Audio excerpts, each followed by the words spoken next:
Former UFC heavyweight Jairzinho Rozenstruik was arrested this week. According to MMAfighting.com, he is currently in custody after being arrested in Florida on 2 separate charges listed as domestic violence offense. Rozenstruik was arrested on January 19th by the Pembroke Pines Police Department and taken to the main jail, where he was hit with a pair of charges and also placed on immigration hold. The immigration hold is set for 48 hours, with that charge hitting on January 20th.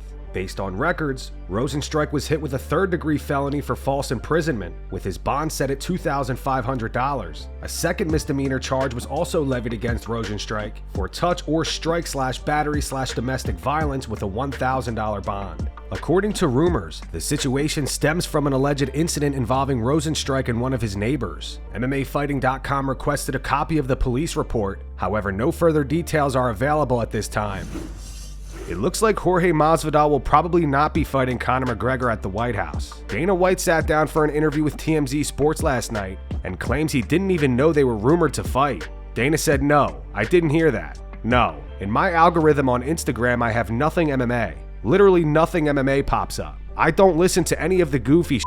Yes, that's goofy shit." Dana, however, says the UFC will begin matchmaking for the White House card next week. He continued, "So this Saturday when this fight ends, usually every Tuesday we have matchmaking. We will be matchmaking Monday, Tuesday, Wednesday. We'll be building the White House card. I said I wouldn't touch this card until February. I think we'll have it dialed in by the second week of February." Dana White ran into Jake Paul last night.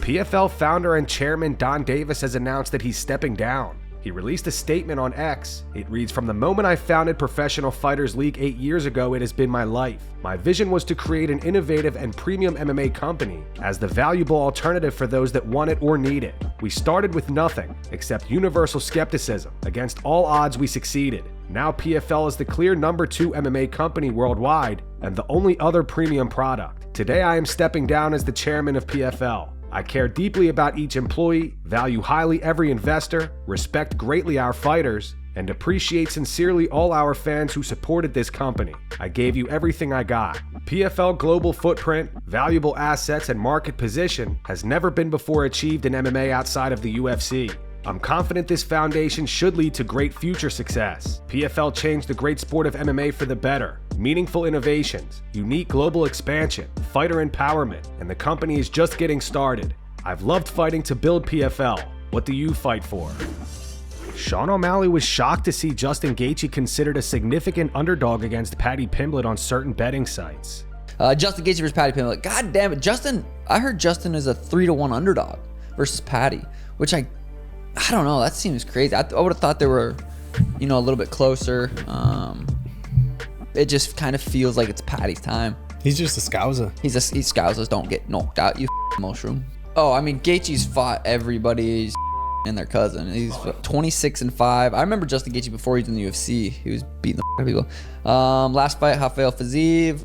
Fight for that, Max Holloway got knocked out. Then before that, Poirier, Fiziev again, Charles Oliveira, Michael Chandler, Khabib, Tony, Donald, Edson. Yeah, that's a pretty gnarly record. But I mean, I just Paddy's young, hungry. You can't count Justin out though. That throws bombs and he thrives in the fire. So this is gonna be I feel like it's gonna be a chaotic few rounds, and then it's gonna be done. One of these guys is going. You think Paddy's gonna choke him? He could choke his chicken. He definitely could. Yeah, dude. Sean also did an interview with TNT Sports ahead of his fight against Song Yadong this weekend. He admitted that him thinking he could eventually become a bigger star than Conor McGregor was a delusional idea. I think looking back when I was 21, like 23, 24, doing those interviews, I said, I'm gonna be bigger than Conor. Like, it was a delusional kind of idea, because look, like Conor's he's massive, he's huge. But there's still part of me, I'm like, I know there's still a path for me to get to maybe not that level, but to get I want to be the biggest star in the UFC. At one point in my career, I was on a rocket ship. I go out there, I'm not even ranked. I'm fighting Peter Yan, who's ranked #1, get a close fight, get the win. Now I'm fighting Aljamain Sterling, who's on the most title defenses in the UFC at the bantamweight on like a 12-fight win streak, greatest bantamweight of all time. Knock him out in the second round. Then we go to Miami. I get the rematch against Cheeto. Break the record of the gate at the Kaseya Center in Miami. Massive fight. Then we're at the Sphere. We do the biggest numbers there. Don't get the job done. So I was like, right there, just kind of, died out. Me versus Merab wasn't that big of a fight. Was whatever. So we were on a rocket ship, came down a little bit, and now we're on a trampoline. We're either gonna bounce up or we're gonna, jump off. But I'm excited to, I feel like we're gonna put some more gas in the rocket and launch back off. I go out there and put songs lights out. Arman Tsarukyan says he's willing to sacrifice everything in his life to become a UFC world champion. Do you need the UFC title? Do you need that? Yes. Why though? Why I need the UFC title more than everything in my life. I would give all money, all watches, all cars just to have that belt. Why? It's my dream. I wanna. You want something so much, you wanna get it. Yeah. Maybe when I get it, I said. Ooh, it's got chills. Yeah. So you got 11. I got 11. 11 title defense. 11 title defense, but I have 15. I should have 15 belts, but yeah, 15 times. Oh, I want at least 3-4 times. Yeah, you'll get it. Jean Silva ran into Paddy Pimblett at the UFC PI. Yes, Gene. Oh, very good. Yes, lad. Okay. Come on, Paddy. Go! Again! Go! Good. That's how it's done. That's how we do. I have a complaint about you, bro. What? Carlos Prats, after match you, start to smoke, start to go to the party. Lad, he smoke anyway. Darren Till and Dan Hooker had a little back and forth on X. Darren called out Dan for bringing up Paddy's friend Ricky last week, who died by suicide in 2022. Darren said Dan Hooker is a piece of shit. Dan responded saying, "What would you do, Darren?" Darren said, "I would probs go low as well, but it was bad what you said. To be fair, you both said unsavory things, but although I didn't know Paddy's friend Ricky, God rest his soul, he was meant to be one of the most kindest souls ever. So it hits nerves, especially when they from your city, and when you say shit like that. Got to always defend our people, and he's not here to defend himself." Ben Askren explains why he doesn't think it's the best idea for the UFC to book Jon Jones versus Alex Pereira. Ben thinks if Alex loses, it devalues him, and then Jon will just retire. Okay, but if Jon comes back and kills Pereira, you devalue Pereira, and then Jon's likely to say, "I'm never fighting again." Yeah. Right? So if you're the UFC, you don't get any more fights out of Jon Jones. Whereas Pereira, he is older, but he's not really showing any signs of slowing down. He's fought at a very active clip. So you want to keep him like prime commodity. And if you can get, 4 to 6 more good fights out of him without being devalued by Jon Jones, because if you said, "Hey, Ben, you get to bet the over and will Jon Jones fight 2.5 more fights?" I said, no way. There's no way he's fighting that many. Like, he wants to come back, beat up Pereira, say, "I beat up a different guy who's won multiple belts. I'm the extra greatest of all time," and then just run away. So Ben, now that statement you just made, would that be considered selfish? I mean, it's smart, and it's, but I guess would that be considered a selfish thought? Like, let me go and elevate myself more, and not necessarily care about what happens to the company behind me, but also still not fight the one guy that everybody said I should fight. Well, Aspinall or Ngannou. When I went up to said weight class at heavyweight. Yeah. Ben, So I hold on asked you again. Does that come off as selfish? You know what? Funny enough, I'm actually going to say no, and I'll give a great explanation. I will say the UFC is a company, not a person. Now, if he was lying to Dana and says, "Dana, I'm going to come back and fight 4 more times. Give me the fight," and then he does it. Now that's selfish. Ben, and, do you remember do you remember? Dana once said something to the effect of, "The Stipe fight happens, you're going to give me the Aspinall fight." That was essentially agreed to. Oh, I don't recall that actually, no. But Ben, so hey, let me have the Alex. So fight. that's probably a trust thing, right? That's probably one of the things Dana's speaking about.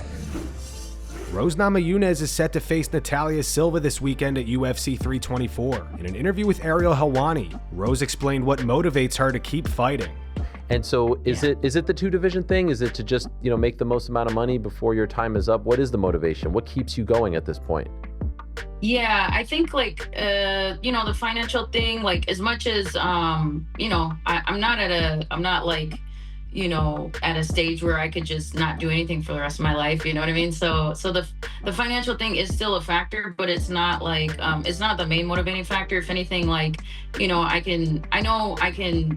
good with where I wanted to be financially wise, as far as what I wanted to get out of fighting financially. I feel I've, sort of accomplished most of what I wanted to do.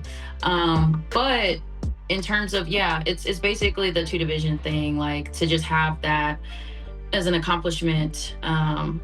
It'd be a dream come true. And it's definitely on the list of when I had goals of what I wanted to achieve in MMA is that was pretty much, that was one of the goals that I had.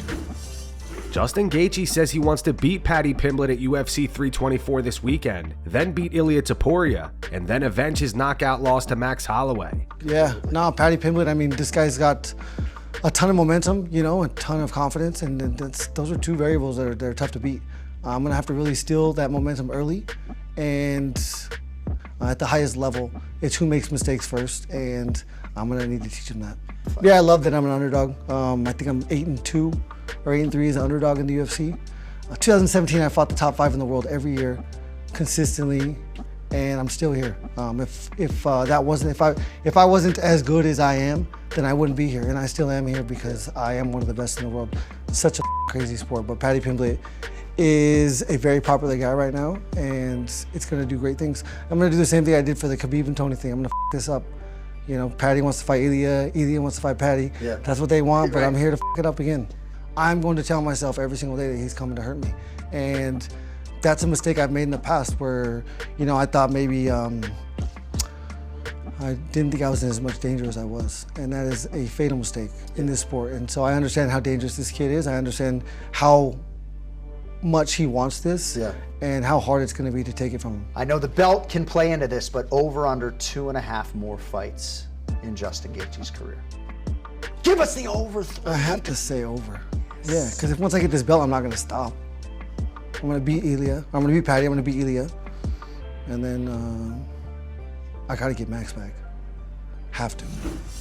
So this week there have been rumors going around that Nick Diaz is not on good terms with Nate Diaz. Parry Punch posted this to their Instagram. It says Nick Diaz and Nate Diaz are officially beefing after Nick left a sober living facility in San Diego following his relapse from rehab in Mexico and chose to elope in Las Vegas to marry his girlfriend and now wife Kayla. In short, the Diaz brothers are beefing over 2 things. 1, rehab. Nick is upset that Nate didn't bail him out of rehab sooner and let him stay in there for over a year. Nate is upset Nick is going against his family's wishes and skipped out on sober living in San Diego after his release from rehab in Mexico. 2, the gym. Nick is upset that Nate took over his gym and his students in his absence and even renamed the gym to Nate Diaz Academy. Nate feels as though he's held it down for everyone and kept the business alive in Nick's absence. Jake Shields left a comment on the post. He said, "Why are you making up bullshit? I was with Nick yesterday and talked to Nate today." Parry Punch responded to Jake saying, "I've been speaking with the camp and I'm not making anything up. I think you know that." They followed up saying, "Everyone who thinks I'm lying. 1, I'm the first person to report Nick married Kayla. And 2, I'm the first person to report Nick skipped out of a sober living facility in San Diego after his release from rehab in Mexico. Someone refute these claims, please. You can't." Nick Diaz has released a statement on this situation and says he doesn't know what Nate's issue with him is. He wrote, "To everyone talking about my life and how they want to control me, you never will again. I was locked up for over a year, and the ones I thought closest to me kept me there for their own motives. That old man who keeps claiming to have my best interests and is the spokesman for my family should be discredited. Everything he says is bullshit. And I don't want to hear it anymore from someone trying to hold me down with negativity, and all those YouTubers on his side are scammers, starting for views. My circle is small now because of them, and I see now why it is that way. My wife Kayla is there for me. She always had my back and my best interests for me, and never held anything over my head for her benefit. Martin Sano has also been a real one since the beginning. He's been hated on, but nothing phases him. He's a real day one. For my brother Nate, I don't know what his issue is, but you need to cut out the talkers in your group to keep it real. They are embarrassing to be around. Everyone, enjoy your lives, be positive, and enjoy your freedom. And that's going to wrap it up for the news. Thanks for watching. For daily MMA news and content, subscribe to Full Mount MMA and click the bell icon to be notified when we post videos. Here are the 3 top comments from last video. These comments are in reference to Max Holloway getting pissed off at Ariel Helwani. The first one's from H-Bomb Fitness. It says Ariel is annoying. The second one's from Anonymous. It says, dude, if Max is going off on you, then you know you messed up. And the final one's from Mark. It says, Max was right on the nose with his reaction. Those were the 3 top comments from last video. If you want to be featured in the next one, all you have to do is comment down below. And if you missed yesterday's news, click the video on screen right now to get caught up.